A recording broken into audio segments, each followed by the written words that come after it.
Hey everyone, आप सभी का स्वागत है हमारे यूट्यूब चैनल में। तो जैसे कि इसके लास्ट एपिसोड में हमने देखा था कि सिटी लॉर्ड जो होता है वो यीबाई की मदद करने के लिए अपने कुछ सोल्जर्स के साथ अपने बेटों को साथ भेजता है ताकि वो यीबाई के साथ रह के कुछ सीख सके, उस आखिरी बचे हुए डिमन चाइल्ड को भी मार सके। यहाँ पे लियाओ जो होता है वो अपने साथ एक खास तरह का इंस्ट्रूमेंट लाता है जो कि एक डिमन रिवीलिंग मिरर होता है। यूज करके वो आसानी से किसी भी फैंटम डिमन की लोकेशन को ट्रेस कर पा रहे थे। लेकिन यहाँ पे मुसीबत तब आती है जबकि उस डिमन चाइल्ड ने तो दो साथियों की मदद से उस पूरे एरिया में एक ऐसा इल्यूजन एरे क्रिएट किया था जिससे बचना नामुमकिन होता है। इवन कि एक शॉर्ट किंग रेल्म का कल्टीवेटर भी इल्यूजन वाले एरे से बच नहीं सकता था। यहीं से ही नेक्स्ट एपिसोड की शुरुआत होती है। यीबाई ने चाओ चाओ को बाहर ही रुकने को कहा होता है ताकि सब उसी वीरान जगह के अंदर जाते हैं। उन फैंटम डिमंस ने अपना डेरा जमा रखा था। लियाओ जो होता है उस मिरर का यूज करते हुए वो फैंटम डिमंस कहाँ है इसका पता लगा लेता है। लेकिन जैसे ही वो उस जगह के अंदर एंट्री लेते हैं, फैंटम डिमंस जो होते हैं इन पे अटैक करते हैं। कारण उस रिवीलिंग मिरर के ऊपर खून की छींटें पड़ जाती हैं। होती ही उसकी शक्तियां खत्म हो जाती हैं। अब वो रिवीलिंग मिरर उनके कुछ काम का नहीं होता है। सब उन फैंटम डिमंस ने जानबूझ करके किया था। सबसे पहले वो उनकी लोकेशन को पता ना कर सके। जैसे ही वे सभी आगे बढ़ते हैं, बहुत सारे लोग जो होते हैं वो अनकॉन्शियस हालत में होते हैं कि सोल को पहले से ही उन फैंटम डिमंस ने अपनी गिरफ्त में कर रखा था। अब आगे जैसा कि फैंटम डिमंस करते हैं वो ह्यूमंस की सोल को कंट्रोल कर पाते हैं। जो भी घायल ह्यूमंस वहाँ पे पड़े थे उन्हें वो फैंटम डिमंस कंट्रोल कर रहे थे। इंसान थे, कोई आम इंसान नहीं थे, बल्कि यहाँ पे कल्टीवेटर्स ही थे। उस डिमन चाइल्ड का शिकार करने के लिए वहाँ पे गए थे। अब ये हाई लेवल के शॉर्ट कल्टीवेटर्स होते हैं जिन्हें वो फैंटम डिमंस कंट्रोल कर रहे थे। यहाँ यीबाई समझ जाता है कि इन ह्यूमंस को अभी भी बचाया जा सकता है। वो डायरेक्ट उस डिमन चाइल्ड को मार देता है तो उनके पोजीशंस में ये जो ह्यूमंस आए हैं उन्हें बचाया जा सकता है। यीबाई की नजर उस डिमन चाइल्ड पे पड़ती है। समझ जाता है कि यही वो डिमन है जो कि इन लोगों को कंट्रोल कर रहा है। लेकिन इससे पहले कि वो उस डिमन चाइल्ड पे हमला कर पाता, वो जो बंदे होते हैं जो कि उस डिमन चाइल्ड के पोजीशन में थे, यहाँ यीबाई को मारने के लिए तेजी से आगे बढ़ते हैं। यीबाई इनसे बचने के लिए अपने बीस्ट ट्रांसफॉर्मेशन शॉट टेक्निक का यूज करता है। तलवार से बहुत सारे बीस्ट एक एक करके रिलीज होने लगते हैं। उन सभी ह्यूमंस को शांत करते हैं जिन पे कंट्रोल उस डिमन का था। दूसरी तरफ लियाओ जो होता है वो इस फिराक में होता है कि वो खुद ही उस डिमन चाइल्ड को मारेगा। अगर उसने अकेले ही डिमन चाइल्ड को मार डाला, उस रॉयल सिटी में होने वाले असेसमेंट में जाने का स्पॉट उसे दे दिया जाएगा। वो अपनी पूरी ताकत के साथ उस डिमन चाइल्ड को मारने के लिए आगे बढ़ता है। इधर दूसरी तरफ लिकोंग जो होता है वो भी उन शॉर्ट कल्टीवेटर से फाइट कर रहा होता है और वो भी उस बंदे को मारते हुए ये समझ जाता है कि यहाँ सब अपने अपने लिए ही लड़ रहे हैं। अगर वो स्पॉट उसे चाहिए तो उसे ही खुद अपने हाथों से उस डिमन चाइल्ड को मारना होगा। वो उस रॉयल सिटी में हो रहे असेसमेंट में जाने के लिए एलिजिबल नहीं होगा। देखते ही कि उसका भाई लियाओ उस डिमन चाइल्ड को मारने के लिए आगे बढ़ रहा है, लिकोंग भी उसके पीछे जाता है। दूसरी तरफ लीमिया भी जो होती है वो भी इसी फिराक में थी, अपने साथ सोल्जर्स को लेती है और वो भी उसी दिशा की तरफ आगे बढ़ती है। जो होता है यहाँ समझ जाता है कि ये लोग यहाँ पे अपने मतलब के लिए आए हैं। हाँ, इससे कोई फर्क नहीं पड़ता कि इतने लोगों की यहाँ पे जान जा चुकी है। उनके उस स्वार्थपन को देख करके वो डिमन चाइल्ड भी जोर जोर से हंसने लगता है। कहता है कि तुम ह्यूमन से अच्छे तो हम डिमंस ही हैं। तुम अपने साथियों को इस तरह से मरने तो नहीं देते अपने फायदे के लिए। सही में तुम ह्यूमंस जो हो किसी हिपोक्रेटिकल रेस से कम नहीं हो। तो तुम्हारी ऐसी होती है कि इंसाफ के लिए कुछ भी कर सकते हो। जहाँ तुम्हारा स्वार्थ आता है अपने लोगों की ही जान ले लेते हो। अब आगे ये सभी अपनी अपनी फिराक में होते हैं और अपनी अपनी लड़ाई खुद लड़ रहे होते हैं। इधर जो डिमन चाइल्ड होता है वो भी कुछ कम नहीं होता। फॉर्मेशन को एक्टिवेट तो कर दिया होता है, का ध्यान उस फॉर्मेशन की तरफ ना जाए ये उसने अपने छोटे छोटे फैंटम डिमंस को इनसे फाइट करने के लिए भेज दिया होता है। इन सभी का ध्यान इनसे फाइट करने में ही लगा रहे। लोग उस फॉर्मेशन के बारे में ना सोचे। उस इल्यूजन एरे का जो फॉर्मेशन है इन पे हावी होने लगेगा। अलग अलग तरह के हेलुसिनेशंस आने लगेंगे। तो जो होता है वो उन छोटे छोटे फैंटम डिमंस को आसानी से मार रहा था। कारण वो बहुत खुश होता है। उसे लगता है कि उसने यहाँ पे जीत हासिल कर ली है कि जितने सारे फैंटम डिमंस को मारेगा उसके पास उतने ज्यादा ही क्रिस्टल्स जमा होंगे। जितने ज्यादा उसके पास क्रिस्टल्स होंगे उसकी कल्टीवेशन लेवल उतनी ही ज्यादा इंक्रीज होगी। यूज करके वो लास्टली उस डिमन चाइल्ड को भी मार सकेगा। और इधर दूसरी तरफ उसका कंपटीशन अपनी ही भाई लिकोंग से चल रहा होता है। भी यही फिराक में होता है कि उसके पास ज्यादा से ज्यादा डिमन क्रिस्टल्स जमा हो जाएं। अभी उन सभी पे वो ह्यूमंस अटैक करते हैं तो वो डिमन चाइल्ड कंट्रोल कर रहा होता है।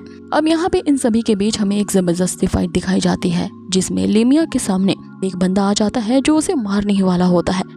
लेकिन तभी वहाँ पे यीबाई आ जाता है और उसे प्रोटेक्ट कर लेता है उस बंदे को मारते हुए। उसे कहता है कि यहाँ पे सब अपनी अपनी लड़ाई के होड़ लड़ रहे हैं, यही होगा कि तुम सबसे पहले अपनी प्रोटेक्शन करना सीखो। लीमिया को उसकी ये बात सुनकर के काफी अच्छा लगता है। उन्हें लगता है कि यीबाई के दिल में उसके लिए फीलिंग्स है, वो उसकी इतनी केयर कर रहा है। कि ये भाई जो होता है वो समझ जाता है कि इस तरह से फाइट करते रहे तो पूरी रात ही फाइट करते रहेंगे। जो ह्यूमंस है जिन पे कंट्रोल इन डिमंस का है वो आते ही जाएंगे। बस एक ही सॉल्यूशन है कि सबसे पहले उसे उस डिमन चाइल्ड को पकड़ना होगा, वो भी किसी भी हालत में। यहाँ वो डिमन चाइल्ड देख लेता है कि ये भाई उसकी ही तरफ बढ़ने वाला है, तो वो अपने दोनों डिमन साथियों से कहता है कि जल्द से जल्द उस फॉर्मेशन एरे को एक्टिवेट करो।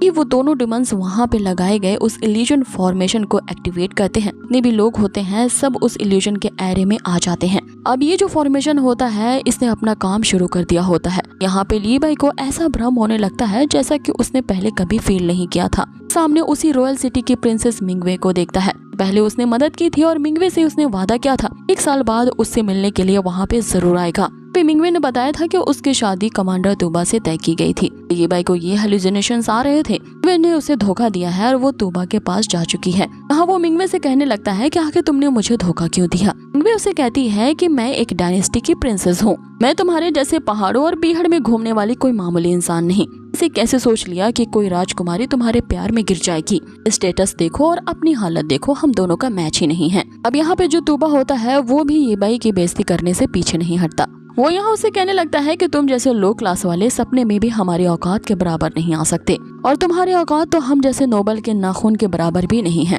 ये बाई इनकी बातों से भड़क जाता है कि तभी यहाँ पे जो मिंगवे होती है उसे कहती है कि अगर तुझे मेरे पास रहना है तुम्हें मेरा एक काम करना पड़ेगा, तुम मेरे एक फॉलोअर बन जाओ, के कारण तुम हर रोज मुझे देख पाओगे।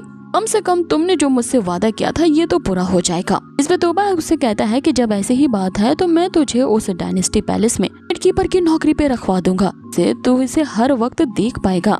भला मैं अपनी इस नई नेवेली दुल्हन की ये रिक्वेस्ट को क्यों ना पूरी करूं। ने मुझसे कहा होता कि मैं तुझे सर्वेंट रख लूं, के लिए मैं तैयार हो जाता, लेकिन तुम्हारी हैसियत के हिसाब से तुम्हारी औकात सिर्फ दरबान की है। इस पे मिंगवे यीबाई से कहने लगती है कि लगता है इसे गुस्सा आ गया है। अपने प्यार से कहने के बावजूद भी ये मेरी रिक्वेस्ट लगता है नहीं मानना चाहता है। तो लगता है कि ये मुझे पसंद ही नहीं करता था, इसीलिए तो मेरी इतनी सी रिक्वेस्ट को इसने नहीं माना।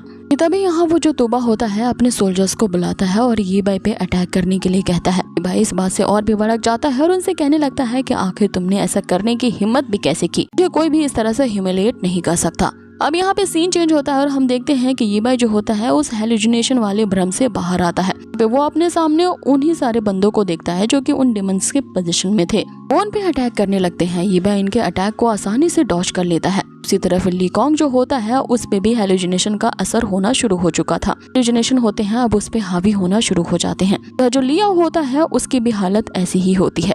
लीमिया जो होती है उसमें भी उस भ्रम का असर हो रहा था और वो अपनी ही तलवार से अपने आप को हर्ट कर रही थी। नजारा देख करके वो जो डिमन चाइल्ड होता है वो काफी ज्यादा खुश होता है। उसे अब लग रहा होता है कि इन सारे ह्यूमंस को मार करके वो ज्यादा पावरफुल बन जाएगा कि इल्यूजन एरे ने अब काम करना शुरू कर दिया है। तो उसके इस इल्यूजन से बचने के लिए एक कल्टीवेटर को तो शॉर्ड किंग रिल्म रेवल से भी आगे होना होगा। ये उसके 2 दूसरे डिमंस जो होते हैं वो डिमन चाइल्ड से कहने लगते हैं कि उस पावरफुल बंदे को छोड़ करके हमें भी इनाम के बदले में इन दूसरे ह्यूमंस के सोल्स को दे देना चाहिए। हमने आपकी मदद करने के लिए इतने पावरफुल एरे को जो बनाया है, इसीलिए उस पावरफुल बंदे यीबाई को आप अपने लिए रख लो, क्योंकि जो बचे हुए बंदे हैं उनके सोल्स को हमें दे दो। जिस पे वो डिमन चाइल्ड कहता है कि तुम जिसे चाहो उसे चूज कर सकते हो और तुम भी क्या याद रखोगे कि मैंने तुम्हारे लिए भी कुछ छोड़ रखा था। वे दोनों उस डिमन चाइल्ड को थैंक यू कहते हैं। लिया और ली कॉन्ग के सोल्स को कैप्चर करने के लिए उनकी तरफ बढ़ते हैं। यह जो चाओ चाओ होती है वो काफी देर तक बाहर इंतजार करके थक चुकी होती है। या अंदर क्या चल रहा है ये देखने के लिए वो उस दीवार पे चढ़ जाती है। फिर वो यीबाई को देखती है क्योंकि अकेला ही उस इल्यूजन से लड़ रहा होता है। करके वो समझ जाती है कि उन डिमंस ने पे किसी तरह का इल्यूजन ट्रैप लगा के रखा है, कारण यीबाई को फाइट करने में काफी मुश्किलें आ रही है। यहाँ पे वो उसकी मदद करने के लिए अपने पोटली में से ग्रैंडफादर द्वारा दिया गया एक बॉल बाहर निकालती है। फादर ने उसे ये बॉल दिया था ताकि इस तरह के मुसीबत में वो इसका यूज कर सके। बॉल जादुई होती है और किसी भी इल्यूजन ट्रैप को आसानी से खत्म कर सकती है। वो बंदा उस भ्रम में फंसा हुआ है उससे वो आसानी से जाग सकता है। इस बॉल को वो जैसे ही यीबाई की तरफ फेंकती है, बाई के ऊपर एक प्रोटेक्टिंग शील्ड का कवर बन जाता है। इस ऑर्ब की जो लाइट होती है वो चारों तरफ फैलने लगती है। लेकिन वो जो डिमन चाइल्ड होता है घबरा जाता है क्योंकि सिर्फ यही लाइट है कि उसके इल्यूजन को तोड़ सकती है और सभी लोग उसके इल्यूजन से वेकअप हो सकते हैं। अब आगे वो दोनों डिमंस जो होते हैं वो उस ऑर्ब लाइट को तोड़ने की कोशिश करते हैं, लेकिन अब बहुत देर हो चुकी थी। वो लाइट जैसे ही यीबाई के ऊपर पड़ती है उस इल्यूजन से जाग चुका होता है। समझ जाता है कि ये इन डिमंस द्वारा बिछाया गया एक ट्रैप था इस भ्रम में मुझे फंसाने के लिए।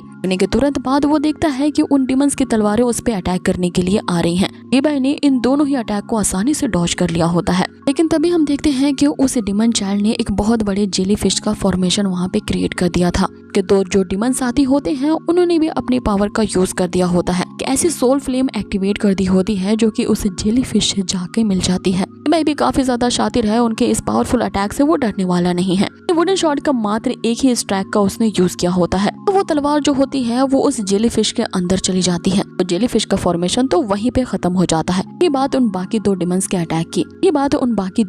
अटैक की तो यहाँ पे ईबाई ने अपनी दूसरी तलवार का यूज करके भी इस अटैक को नलिफाई कर देता है। यही इन दोनों की अटैक से डिस्ट्रॉय होती है कि शॉट की वो जो स्ट्राइक होती है वो सीधा उन दोनों डिमंस के ऊपर गिरती है, तो बचते हुए वहाँ से भागने लगते हैं। लेकिन ईबाई के इस अटैक से बचना काफी ज्यादा मुश्किल है। ईबाई की स्ट्राइक उन दोनों को हिट करती है और वे दोनों डिमंस वहाँ पे डिस्ट्रॉय हो जाते हैं। अब सिर्फ वो डिमन चाइल्ड ही बचा रह गया था। यहाँ पे वो डिमन चाइल्ड वापस से भागने की कोशिश करता है। ने ईबाई के असली पावर को देख लिया था। ईबाई की कल्टीवेशन लेवल कम है, उसकी जो पावर है वो किसी शॉर्ट किंग रिल्म से कम नहीं।